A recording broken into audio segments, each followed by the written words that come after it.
All right, this man has got this sense of emptiness, and there is no being.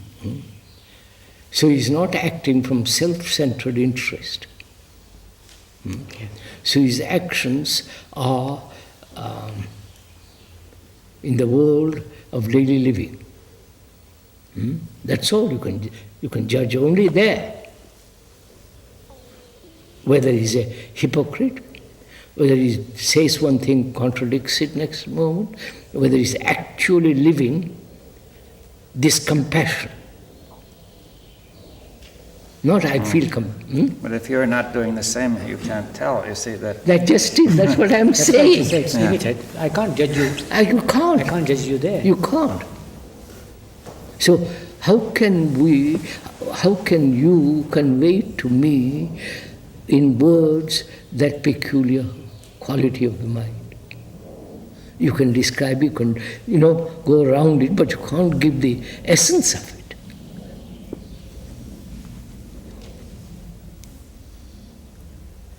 I mean, David, for example, he can discuss with Einstein. They're all on the same level. And he and I can discuss up to a certain point. And if he has this sense of not being empty, I can go very close to it, but I can never enter in, or come upon that mind unless I have it. Is there any way of communicating, but not through words, for one who is open? We said the compassion.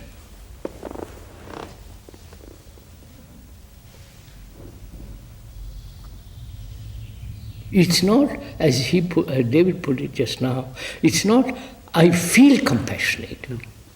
Then that's altogether wrong.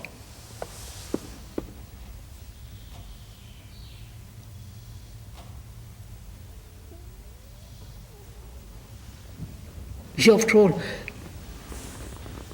in daily life, such a mind acts without the me, without the ego. And therefore it might make a mistake, but corrects it immediately. It's not carrying the mistake. It's not stuck.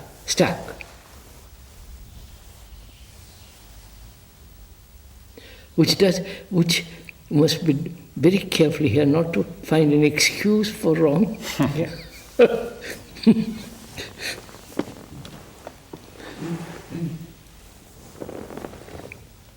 So we come to that point, as we said the other day, what is then meditation, right? The becoming man or the being man who meditates, it has no meaning whatsoever. That's a tremendous statement. Yes. When there is this not becoming, not being, then what is meditation? It must be totally unconscious, right, sir? Well, And wait a minute, I know. Totally uninvited. Without conscious intention is what you meant. What? Without conscious intention. Yes, without conscious intention.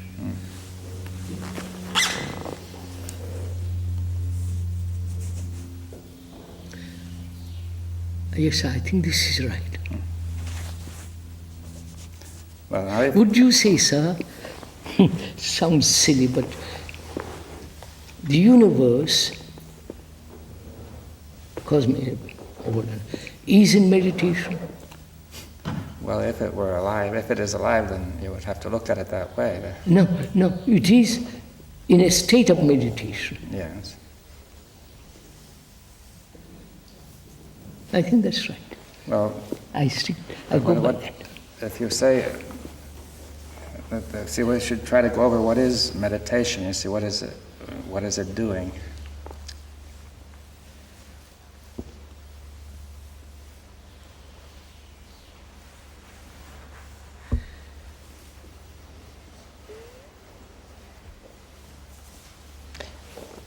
If you say the universe is in meditation, is the expression of it an order? And what order can we discern, which would indicate cosmic meditation or universal meditation? Sunrise and sunset is order. All the stars, the planets, the whole thing is in perfect order.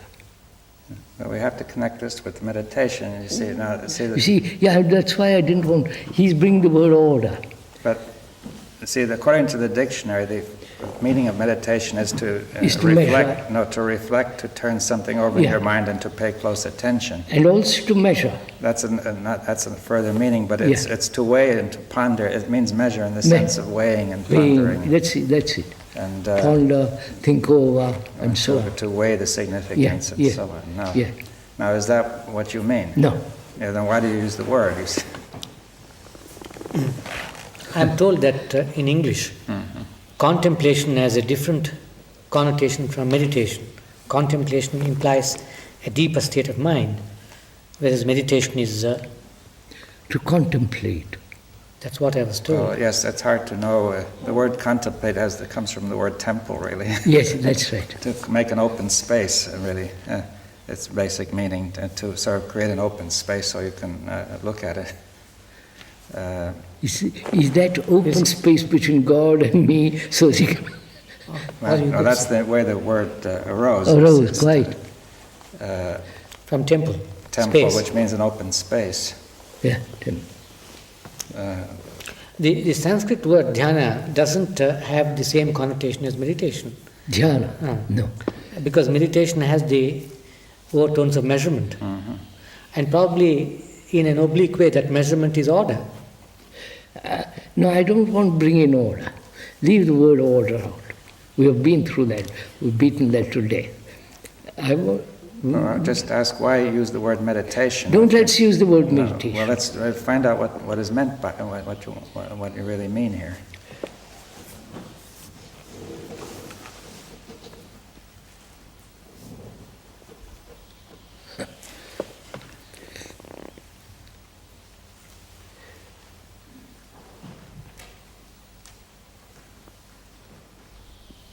Would you say, sir, a state of infinity, a measureless state? Yes. There is no division of any kind in it. See, we are giving lots of description, but it's not that. Yes, but is there any sense of the mind or of being in some way being aware of itself? You see, is that what you're trying to say? That you see, you at other times have said the mind is emptying itself of content. Right? Yes.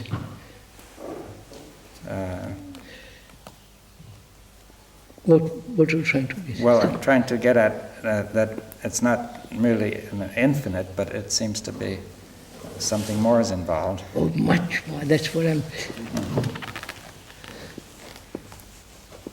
And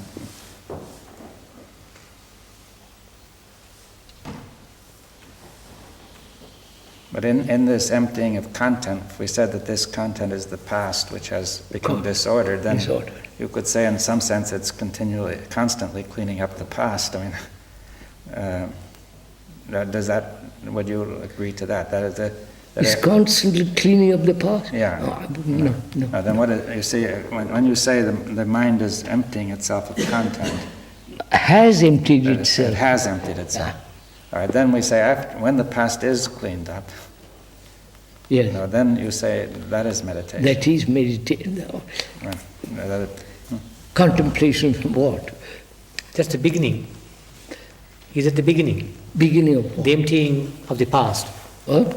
The emptying of the past. That must be done. Yes. Emptying which is anger, jealousy, beliefs, dogmas, attachments, all that is the content. If that is not, if any part of that exists, it will inevitably lead to illusion. Right? So we said that the mind, the brain must be totally, or the mind, free of all illusion. Illusion brought by desire, by hope, by wanting security and all that.